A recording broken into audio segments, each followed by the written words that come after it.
Hello kids, welcome to Guldrumi Cartoons. Today's story topic is the gnat and the bull. ایک دفعہ کا ذکر ہے کہ ایک مچھر ایک سبز وادی میں مٹر گشتی کر رہا تھا.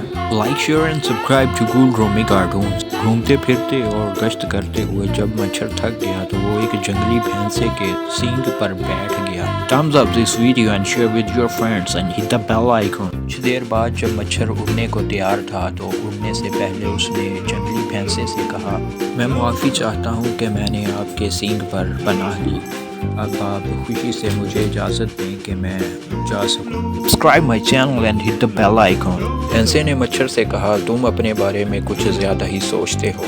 مجھے ذرا بھی خیال نہیں تھا کہ تم میرے سینگ پر بیٹھے ہوئے ہو. Share and subscribe to گلڈرومی کارٹون. مچھر نے بھینسے سے کہا, میں معافی چاہتا ہوں, اور وہاں سے چلا گیا. اس کہانی سے ہمیں سبق ملتا ہے کہ کسی کی شائستگی کے سامنے خود کو اتنی زیادہ اہمیت نہیں دینی چاہیے. Thank you for watching. Keep subscribing and hit the bell icon. Thank you.